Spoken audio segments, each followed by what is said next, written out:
Coming up now on Animal Outtakes. We give them as comfortable and natural an existence as we can and take really good care of them. This state park offers visitors not just breathtaking scenery, but up-close encounters with native Florida wildlife. That's right, this Florida State Park is the only one that acts as an animal sanctuary as well. We're taking a tour of this gem. She's just showing off for you. And we'll see some of the park's biggest attractions, getting a rare glimpse of some of the resident animals. This and much more straight ahead on Animal Outtakes.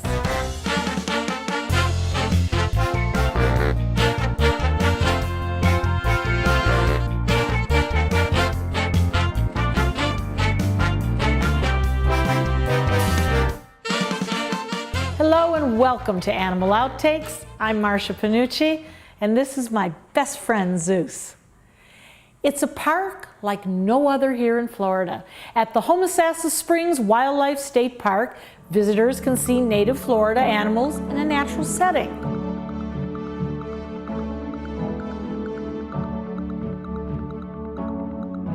A spring is a natural opening in the ground that allows water to flow up from the aquifer below. At Homosassa Springs, the water is crystal clear and the temperature is consistent, 72 degrees year-round.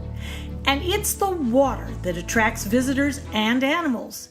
This area of Homosassa Springs has been a tourist attraction since the early 1900s. Now the water here, Susan, crystal clear, as clean and brilliant. Yes. This is part of the springs, is it not? It certainly is. It's just the flow of the water keeps it nice and fresh and clear.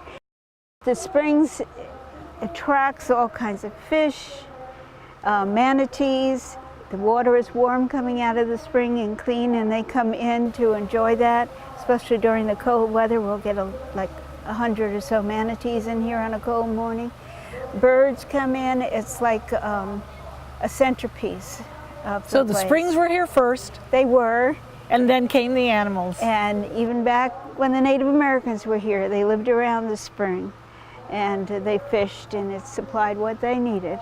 And later, as the settlers moved in, they also appreciated the spring, and they had a walkway. They could get off the train and walk down and see the spring and marvel at it. So, what a marvelous place. It is. It is. Everybody should come. Now, this park dates back to how far? The earliest attraction that was here was in the 1940s, and it was smaller, and then several different private owners had it. And we should say that Ivan Tours was an animal trainer, yes. And he worked between LA, Hollywood, and Florida, yes. And he actually homed the animals here. They were snowbirds, weren't That's they? right. And he had an arrangement with Bruce Norris, who owned the attraction then, to house the animals here during the winter months or when they weren't being used in the movies or on TV and so forth. Eventually, the state of Florida purchased the land, and it became Homosassa Springs Wildlife State Park. We are here in this wonderful gem of a park, the Homosassa Springs State Wildlife Park. Right. It takes your breath away. It does. And it's a one of a kind. Tell us about what you do here that is so different than some of the other state parks that we have in the state of Florida. Okay, we are the only state park, and there's like over 171, I think it's 174 now, state parks in Florida. We're the only one that has captive wildlife here. It's all native Florida wildlife, and it's not, none of the animals that you see here could survive in the wild. So we're sort of considered an assisted living facility for wildlife. You're a sanctuary. Yes, a sanctuary. I love that word. And they serve as ambassadors for their species. We try to give them the most natural conditions, habitats, food. We do animal enrichment with them to encourage their native natural behaviors and so forth, and to give them something to look forward to. Most of the animal exhibits are situated along the springs. giving these residents an environment that closely mimics what they would have in the wild. Oh, look at that. She's just showing off for you. Yeah. It's the Florida manatees that is one of the biggest attractions here. These girls live around the main spring year-round. And with the underwater viewing area, visitors can see these big ladies up close without getting wet. So Susan, we've got a pal here that's looking at us and peeking at us and just about as curious as we are with him. Is this a girl? Is this a boy? And how much does this creature weigh? These are all girls that live here with us that are resident manatees because they don't want to encourage breeding of manatees in facilities. This one, and I can't see her mark, but it's one of our larger manatees, and probably 2,000 to 3,000 pounds. We are truly in a fishbowl. We are.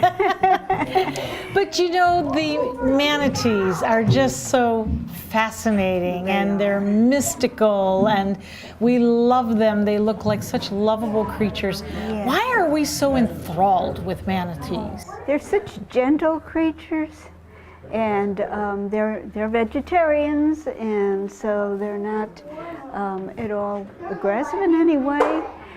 They're just wonderful animals, and easy to watch, and they're curious.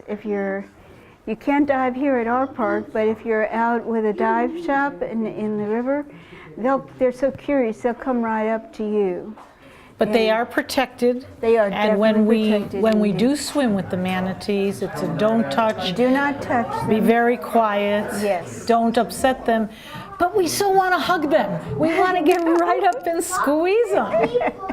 You'll have to buy one of our stuffed manatees. Oh, okay. That's how we can accomplish it. But they're very gentle animals. When the weather turns cold in Florida and the water temperature drops, these endangered mammals head to the springs throughout the state.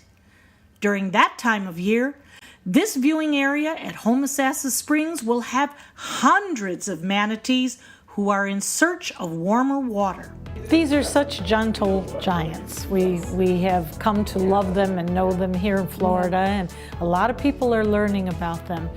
How do they fit into our ecosystem? And again, why is it so important that we protect these manatees? I think it's extremely important because everything has a role in the ecosystem. Everything has, and everything, other species rely upon the other species. So you can't take one thing out of it and not care about it. Even a mosquito has a role in the ecosystem, you know, so. Are we winning the battle with keeping them safe? We certainly are trying, and I hope so. As the water continues to flow, you can't help but think how the springs connects us all and why preserving it is a necessity. Homosassa Springs is called a first magnitude spring, meaning it discharges a large amount of water, at least 100 cubic feet per second, or about 65 million gallons a day. Coming up, during the time of early Florida settlers, this animal flourished. Now it's one of the most endangered mammals on Earth. Every dog deserves a lifelong loving home. Dante's Den provides a pristine, comfortable haven for dogs that have been abandoned or surrendered by their owners. Every pup in our Joyful Dogs adoption program receives lots of love and attention, is properly immunized, spayed or neutered, and is in good health. Find your new furry best friend at Dante's Den. For more information, go to dantesden.org or call 844-DANTES-DEN. People have asked me what it'll cost to restore all the corals back the way they remember. But I have to ask them, what will it cost if we don't do anything?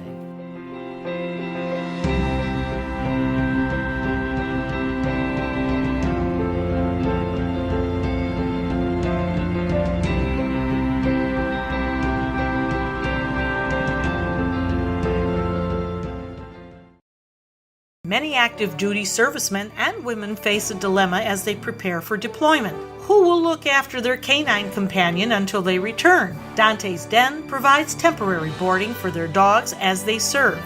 We honor the trust placed in us by members of the armed forces by giving their furry friends loving care, spacious dens, on-site veterinary care, and plenty of room to run and play. For more information, go to dantesden.org or call 844-DANTES-DEN.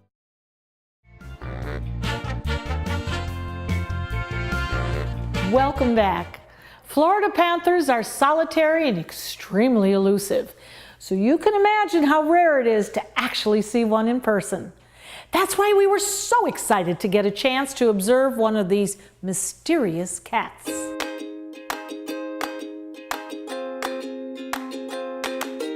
Look at this guy behind us. Yes. This is a statue of Yuma, who is right behind us. Exactly. And He is a Florida panther, correct. very endangered, Very endangered. but we love him. Tell us how Yuma got here. Yuma was found by biologists in the Panther Preserve, and they were checking on the females and that they knew that they were raising young, and this one had been left behind. And they could have left it there, or they made the right decision. Their heart made the right decision, and they took him. He was 10 days old. His eyes were not open yet. He was very dehydrated, and they brought him to an emergency animal hospital in Naples, Florida. And once they got him going better, then he went to Lowry Park Zoo for a while, and then April 3rd he came up here to us, and he was about 3 months old at that point. And he will live out his life here He at will, the park. because when he opened his eyes, he saw people, and then they become imprinted. And like most of the animals you see here and the birds you see in the park, could not survive in the wild. We hear that the Panther Preserve is down in the southern part of the state. And we say to ourselves, we know that they're great walkers and runners, but really they come from the lower part of the state all the way up here? There are some that that are traveling through the central part of the state up to the Gainesville area, and they might be starting another group up there. Every once in a while there'll be one passing through this area, but they don't stay. According to the Florida Fish and Wildlife Conservation Commission, they estimate there's only 120 to 230 adult Florida panthers left in the wild, making the Florida panther one of the world's most endangered animals. The biggest threat? Habitat loss. Florida panthers need miles and miles of undeveloped land to roam. And with more and more development popping up, it's important to have places like state parks where the Florida panther's habitat is protected. We hope that our Yuma and our Cicada, which are our two panthers here, live a real long life. Everything has a role in the ecosystem, and they are magnificent animals, so we don't want to lose them. But so glad that these two were able to be saved. It's hard to track how many are actually in the wild, but researchers are trying. The Florida Fish and Wildlife Conservation Commission has a website designated to tracking Florida panthers. They're asking the public to send in pictures and tips on any sightings. For more information, log on to the FWC's website. Now here's a fun fact for you. Lions and tigers can do it. Roar! But did you know the Florida panther does not roar? Instead, a panther will make other noises like chirps, growls, and of course, purrs. Remember, we said all the animals at the Homosassa Springs Wildlife State Park are native to Florida. Well, that is true for all but one. We'll introduce you to Lou next. You can be sure your furry friend continues to be loved and cared for even when you can no longer be there for them. Dante's Den provides a permanent, loving home for dogs whose owners have set up a lifetime care program for their beloved companion. We honor the trust placed in us by providing loving care, spacious dens, on-site veterinary care, and plenty of room to run and play. For more information, go to dantesden.org or call 844-DANTES-DEN. Dante's Den, continuing the love.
A hippopotamus is not an animal you will find in the wild here in the United States. These large mammals live on another continent, Africa. But for Lou the hippo, his home is Florida. In fact, at one time, the governor of the state granted Lou Florida citizenship.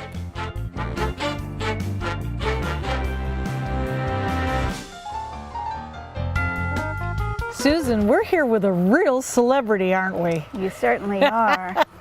And how many pounds are we looking at? We're looking at 6,000 pounds. Of romping, stomping fun, as they say. Yes. When he's feeling good, that's romping, stomping fun. So what we have here is a hippopotamus That's correct. named Lou. Just L-U. L-U, okay. Yes. And he originally was born, I understand, at the San Diego Zoo, which is an outstanding zoo. It is. But how did he find his way here to Florida? All right. He was born in 1960 at San Diego Zoo. And he became part of, as a real young hippo, they used him as part of Ivan Tour's Animal Actors. And they did movies with animals, and they directed the animals. And at the time, the park was then an attraction. It was owned by Bruce Norris, and he cooperated with Ivan Tours, who needed a place to winter his animals when they weren't filming. And so the animals would come here during the winter months and then go in the summer, and they'd do their filming. And So they were true snowbirds. yes, Yeah. they were. Now we do have to ask the question, because we've heard so much over the many years about how these animals are trained, and of course we're hoping that no abuse was used. What was Mr. Tour's way of teaching these animals? Ivan Tours was one of the first animal trainers to use what he called affection training, so he did not abuse the animals. And he started that whole movement. Susan, he's a special celebrity, isn't he? Thanks to the state of Florida and Governor Absolutely. Childs. Because when we became a state park, the state parks usually have just native Florida animals. So some of the exotics we found homes for, but when the local community and the local newspaper found out that maybe Lou was going someplace else, thousands of people wrote letters in, and they were sent up to the Governor Lawton Childs at the time, and he grandfathered him in and made him a native Florida resident. Well, he is super special, isn't he? He is super special. How old is Lou at this point? Lou just celebrated his 58th birthday, in January 26th. He has a big party every year. In people years, that would be the equivalent of about 80 years old. So he's the oldest living hippopotamus in North and South America. Now, how would you say his health is? He is, he's got geriatric issues, as most people who are about 80 years old wouldn't. He has arthritis, and he had some skin issues that are doing much better. The cold, we had some really cold weather this winter, and that was hard on him. So he's under veterinary care. In fact, our veterinarian is here in the park today, and he checks on all our animals. But he is on medications, and since they started those medications, he is doing extremely better than he was. Now, in speaking to your veterinarian, he told me this phenomenal amount of ibuprofen that he takes. What is that number? I think it's 100 a day, and they put it in fruit, and they were putting it in cantaloupe, and he takes it very easily that way. And now he's gotten tired of cantaloupe, so now I think it's pears, but it all gets in. So. He has led a wonderful life. He's been very blessed to be here. What message does Lou give to all of us by being here and being so well taken care of by the park? I think all our animals are ambassadors for their species, and most of the animals here, almost everything you see here, couldn't survive in the wild. They've been imprinted, they've been injured, so they wouldn't survive in the wild. And after, of course, he's been raised by people since birth and been associated with people, so he is very imprinted. I mean, he would never survive in the Well, wild. he's lovable. You just want to hug him. So should we watch his morning swim? Absolutely. Okay. Let's. In his early days, Lou was famous for the movies he was in. And now in his later years, Lou is still just as popular. So much, in fact, that he even has his own Facebook page. Stay with us. There's more animal outtakes to come.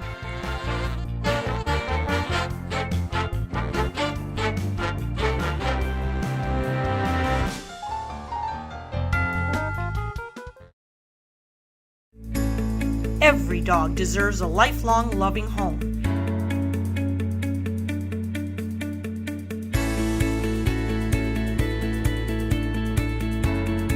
Dante's Den provides a pristine, comfortable haven for dogs that have been abandoned or surrendered by their owners. We ensure that every pup in our Joyful Dogs adoption program receives lots of love and attention, is properly immunized, spayed or neutered, and is in good health. Prospective pet parents undergo a thorough adoption review to ensure a lifetime of love and care. Find your new furry best friend at Dante's Den. For more information, go to dantesden.org or call 844-DANTES-DEN. Dante's Den, continuing the love.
When you take an animal and you have them in captivity, you not only want to take care of their physical needs, but their emotional needs too. And that's what enrichment does. Sometimes it gets messy because they want to take things apart and rip things apart. But we give them the opportunity to do that. Enrichment activities are planned based on an animal's behavior. The enrichment volunteers have done research on some of the behaviors that they do. For instance, cats like to play with balls. So we get big boomer balls and we put them in there, and every once in a while they go and play with them. Of course, everybody's favorite enrichment is food. We don't want to have overweight animals, so what happens is we take the food out of their regular diet. And sometimes they'll put it in a little cardboard tube, or we'll disguise it for them, put it in a box so they have to open it up. The idea is to get them interested and make them work a little for their food. We do auditory enrichment where we play sounds for them and see what their reaction is. The volunteers who work in this they're very motivated. They're always coming up with new ideas. They're doing research, and the whole purpose is to keep the animals engaged. Before we did enrichment, all I saw the fox do was sleep. But now all I have to do is walk by there and they pep up, they perk. It gives the volunteers the opportunity to get a whole new dimension in understanding the animals. Because not only do you understand the species, but the personalities of the individual animals. We hope you had fun and learned a thing or two along the way. Zeus and I will be back here again next week with even more animals and some wild adventures. Until then, thanks for watching. Is this the best job you've ever had? I always say I do it even if they don't pay me. Oh, that's right, they don't.